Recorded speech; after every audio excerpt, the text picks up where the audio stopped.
Hello and welcome to Pocket Gamer Biz's YouTube channel. I'm John Jordan and we're having a quick look today at MobilityWare's Blackjack. So obviously it's a Blackjack game. So quick go. So how does Blackjack work? Trying to get to 21. Okay, so see how terrible I am. So what should we do? Have a hit there. 21. Oh, I won. I should have betted more.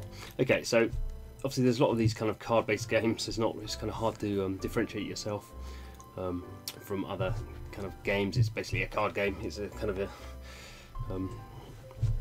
universal thing. So the reason that this game has kind of been successful is it was released pretty early. So the first version of this was released in 2008. Obviously it didn't look like this. This is it looks for a card game fairly nice, doesn't it, with graphics and shiny things. So but what the developer MobilityWare found was, while people were playing the game, obviously they want to go find a blackjack game, they type in blackjack to a search box in the App Store and they come up with this game, Blackjack free, and they play blackjack for a month or maybe 2 months, and then they get bored of playing blackjack. Oh, that's interesting. So this is the kind of thing. Obviously, it's blackjack free. So people generally weren't spending any money. So you have this kind of advertising thing. So we just had an interstitial ad just fired up there. Bit odd, maybe a bit odd. The game type there looks like a pretty hardcore Japanese or Asian RPG. Anyway. So the problem that MobilityWare had was not many people were playing it, and they were churning out after a couple of months. So they had a big think and thinking about retention. So retention is how you keep players in the game for more than a month, for 2 months, for 3 months, coming back every day and playing. So obviously within a game like Blackjack, there's a core game that kind of everyone understands, even terrible players like me, gone bust. Okay, you can kind of see how you do it, but you're playing against a computer. It's not particularly appealing after a certain period of time. So what can you do? Let's go and have a look at the kind of home page. So we can see here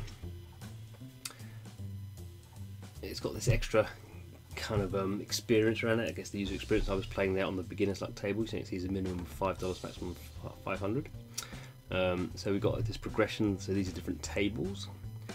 So you can see there's different, as you build up, there's different minimum and maximum. So you see, I could go and play on the big money table. I haven't got enough money. So what can I do? So we just saw like a pop-up interstitial ad there. Could go and watch a video ad to get some more money. So here we go. Interestingly, we've got a ad for a poker game. Looks like Zynga's poker game, is it? I don't know. I don't know a lot about poker games. Let's have a look. Oh no, World Series of Poker. Okay, so there we go. So World Series of Poker. Maybe go and play that. Download it. So this is what we call a rewarded video ad. I saw a video ad, and I'm going to get a reward in my game. So I've got 100 chips. Still can't go in and play the big money table because I've not got enough. But anyway, you get the idea. So I can see there's now a progression. Like I start off beginner's luck. I could now go and play on the strip. I wanted to, so I'm going lose all my money.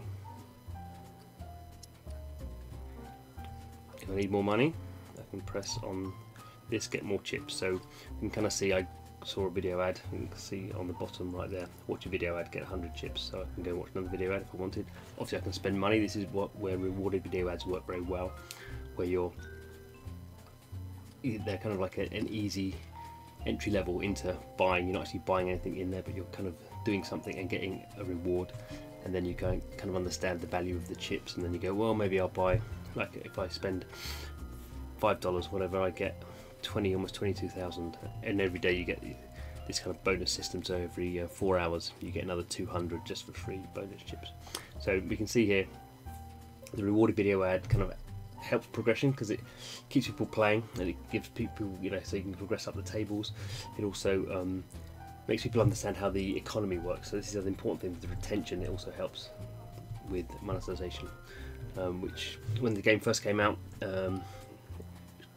typically all the revenue came from ad funding. There wasn't rewarded video ads, so the developer wasn't making so much through that kind of system. And because the ads were more these pop-up banner ads, they weren't really encouraging people to use their chips and thus kind of like progress in the game to get at a high level.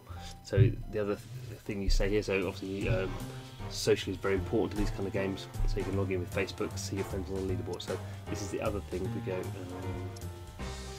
here, so a little bit hidden away, but we have some statistics. I've not played very much, but we can see here my statistics, so people who play this might be kind of interested. The game can give me some, follow the advice.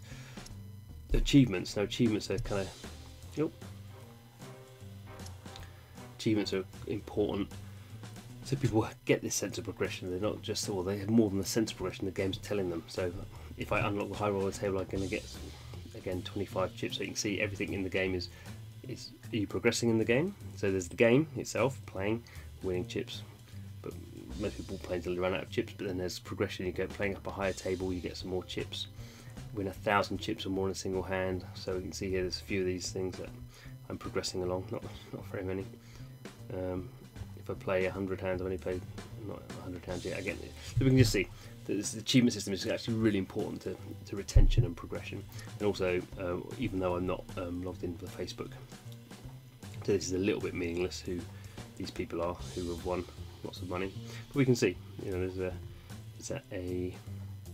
someone in Asia. Not quite sure if that's Korean or Japanese, but we can see their winnings. We can see this week, see all time. And just gives you a sense that you're not just playing on your own, which for some people will be fine, they'll just play on their own. But to keep this audience playing over the 1-2 month period is very important. Even in what would be seen as a very standalone card game, or would have been seen a couple of years ago as a very standalone card game. When this game actually first came out, there was a free version and a paid version. That was what the App Store was then. That's how you monetized. You got someone to pay $1 or $2, and that was it. That was their experience. But now, even for what we might see as very kind of common or garden card games, there is this very important idea of meta game about progression. And the reason that's important is it keeps people in the game for longer.